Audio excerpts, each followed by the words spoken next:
Dar. I really appreciate that. I feel like we're among family, but we also are having one of those family meetings.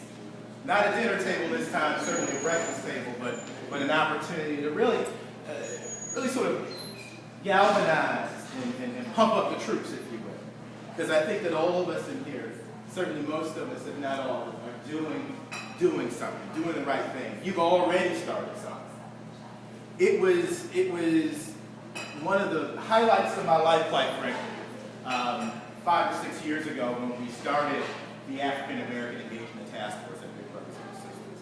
As Dara pointed out earlier, we called a number of people together. Big Brothers Big Sisters staff, members of fraternities and sororities, people who were involved in working with young people. Dara and her team brought us some information, and as Dara pointed out, we saw a report that indicated at that point in time, there were 100 young men who needed to be matched. And it just flowed. It was poetic. 100 mentors in 100 days became the mantra after a meeting of a couple of hours. I know we've got to do other things this morning, so I'll be brief and try to do what I can to help motivate you and encourage you. To be honest with you, and I've shared this in Big Brothers Big Sisters board meetings and other meetings that we've had in the community, I have a particular focus. 100 mentors in 100 days is really important to me, Les, to be sure. And I want to make sure that we are successful every year in getting those 100 mentors in 100 days. But as a black man, I want to see more black men step up, right?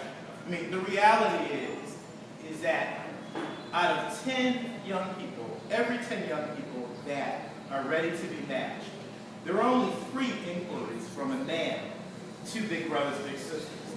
There's a disproportionate number of black men who are bigs to young black boys. And in a town that has so many people, in a town where you can't go anywhere and not see black men, that's unacceptable. We've got to do a better job of arming people with the information that mentoring is cool, it's hip, it's awesome. It doesn't take all of your life. If you're raising children, still sign up for a little.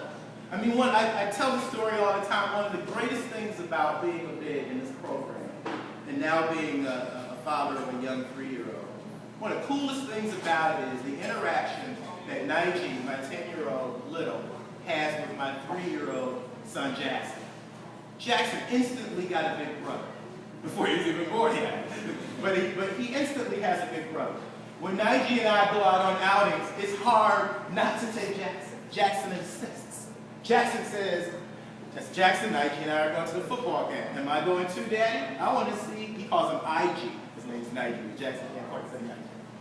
But the reality is, now Jackson has a big brother, and I have a little brother. And what we've done is we've managed to now have a relationship with a young 10-year-old boy and his family. And we're working with that family. They're helping us, we're helping them. And really, that's what it's all about. So my personal encouragement this morning goes towards having each of you rededicate, recalibrate, or do what you always have been doing, and that is attracting, securing more African American men to be bigs to young people. Now, the good news is, as you know, I think we've been doing a good job of that over the last several years under Dara's leadership and her great team. So give them a hand. An outstanding job in the last few years. Partnerships with African American organizations that men belong to. Partnerships with African American male fraternities, the Qs, the Kappas, the Alphas. Strong partnerships that are growing every day, growing every year, and yielding results when that knows that. We're forging partnerships with the Mason organization. We're doing a lot of that, but we want to do more. I looked at a statistic just recently, and I saw the number of African American men who are mentors to young people in our programs. And at one point, part of me was very excited about seeing the number. But the other part of me said there's more work to be done. So the reality is, this kickoff is all about what our modus operandi, at least certainly through April and the rest of the year, is going out and finding brothers. It's cool. It's the coolest thing I've ever done in my life. I mean, you go to ball games. We go to Lion games every year. I mean, we go to Tiger games, we go to Piston games. We have the opportunity to do things that maybe we always have done, but you get a chance to do it with a young person who may be going for the first time. I mean, I remember little Malik, the first little that I had. I remember taking him to Comerica Park a few years ago. He had never been to Comerica Park before. Don't take for granted what these young people have or haven't been able to do. Seeing an acre of green, freshly green cut grass is not something that everybody gets to see. It might sound like something that everybody sees, but it isn't. Getting a chance to run around bases on a Sunday, on a Major League Baseball diamond, that's cool stuff. Malik will probably remember that for the rest of his life, even if he doesn't become a baseball player. I used to be an electrical engineer, and he was on that track before I was matched with him. But that's the cool thing. He may never do that in his life. And 30 years and 40 years and 50 years down the road, he'll remember that. So we know the statistics. We know that young people do better when they're involved in these other businesses. We know the need is great.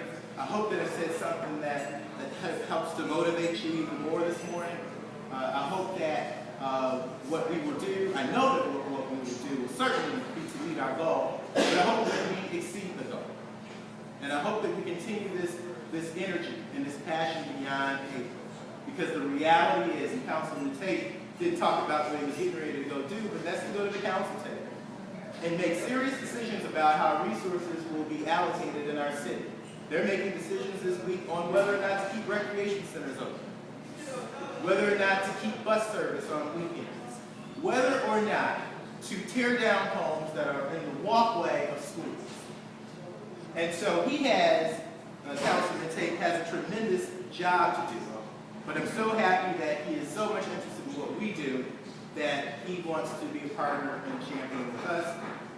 I want to grow those numbers. I thank you so much for being here.